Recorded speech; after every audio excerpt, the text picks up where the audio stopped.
I'm always open-hearted to answer it, to be honest and clear and be kind. And a lot of the times people will open up and ask questions that have to do with cultural appropriation. And I just be very honest about it. And I also challenge a lot of people. And that makes me uncomfortable all the time. But as an entrepreneur, I represent myself as an Indigenous person selling innovative Native art. I check myself all the time. Am I appropriating? Or is it okay for me to do certain designs? Even as a Tlingit person, it doesn't mean I have free reign to any Tlingit design.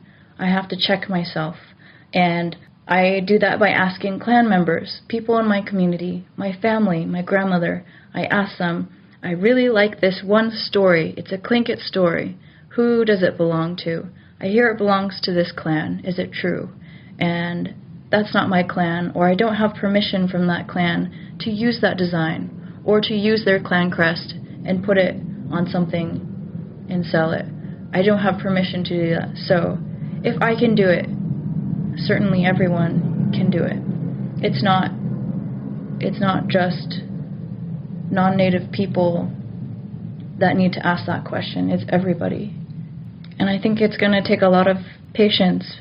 Can Native people appropriate Western art? So my family and I were talking about appropriation, and we were talking about Alison Marks did this series of masks, Tlingit masks, portraits, and there were Tlingit masks over the Mona Lisa and over Renaissance paintings of women. And when I had seen her show, I recall she was talking about how Western society has a history of making women appear exotic and exposed or objectified. And I had someone ask me, how is that not a Tlingit person culturally appropriating a Caucasian culture person, or Leonardo da Vinci's work? And I would like to read this text my brother Rico said in response to that. There is a power difference. Appropriation is a society of greater power taking from a disempowered group. And I thought that was really a really powerful statement that I like to stick to. That doesn't mean that I can't culturally appropriate someone's culture. It would still be cultural appropriation if I dressed up as a geisha for Halloween. Native people and minorities still can appropriate each other's cultures. How Native people are represented in art and media has an effect on how Americans perceive Natives. Recently, there's been a movement to unveil the true story of Pocahontas and how she really was just a young girl who was abducted, abused, and relocated by colonizing settlers. To retell that story to Americans as some type of fantasy rather than the truth, it just totally glosses over what really happened to her and what continues to happen to Native women today. Right now, there's a huge epidemic of missing and murdered Indigenous women. Native American women is the only demographic that has no data on how many missing and murdered Native women there are. The thing about Pocahontas is, in reality, she was a 14-year-old girl and John Smith was 40-something. And so by celebrating Pocahontas and creating this whole icon around her is exotifies Indigenous women and romanticizes the Native woman, which in reality we need to respect Native women, protect Native women, and communicate as Native women and with other Native women, especially with what's going on in the news. You know, in reality, our women are facing a really dark time with a lot of missing and murdered Indigenous women, domestic violence. Our image is not Pocahontas. Pocahontas does not accurately depict Indigenous women, and in fact, perpetuating her icon and imagery is romanticizing us. It's dehumanizing instilling that people don't need to respect us as real human beings or that we're different from one another. So when I see someone dressed up, I love Halloween. It's a love-hate relationship, you know. It's like, oh, it's going to be fun, and it's also going to be, I have to put my defenses up, and I shouldn't have to. It should be something I can celebrate and have fun as any other person and feel safe. When I see a non-Native person dressed as Pocahontas or as a Native person, it's really inappropriate.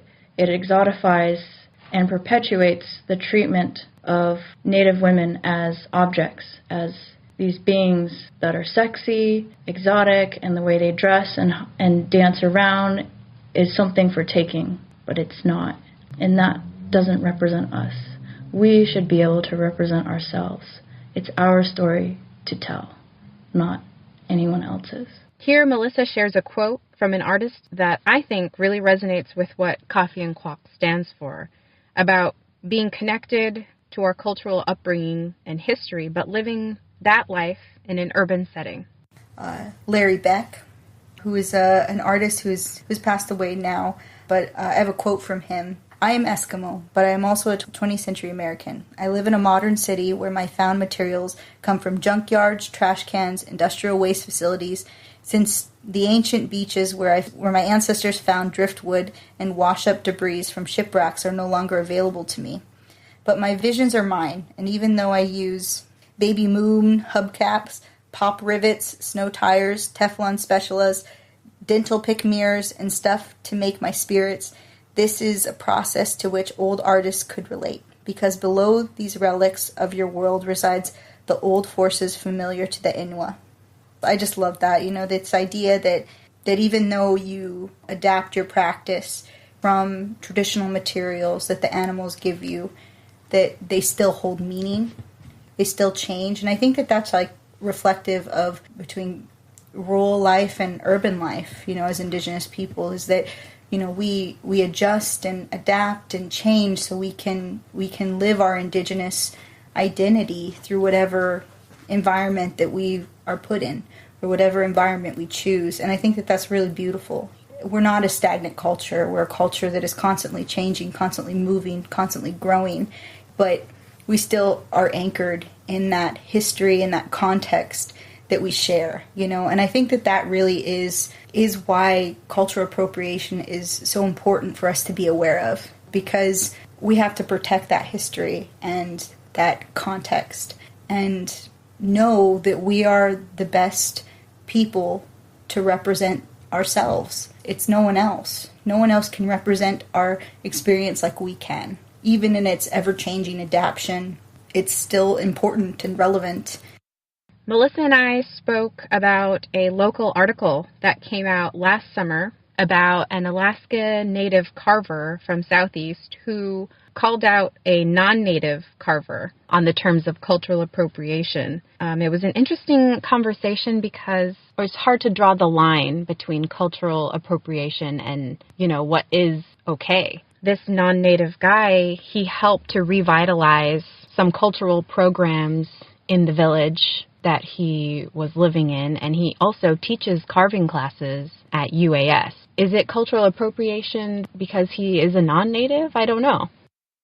I mean, and you can profit off something without necessarily making money. You can profit from a career of being known as something, as some sort of like intellectual idea, but it sounds like his career is based on the engagement of the community and the teaching of this. It's not him creating totems and just collecting them, or anything like that. It sounds like maybe he's mastered the art of the technical art of carving, and he's teaching people about that. And I think that since contact, there's been assimilation and been a gradual sort of degrading of our art forms and the engagement of those things, and how it is that we use them in our community, how we use them within marketplaces, and how we create them. Our methods change.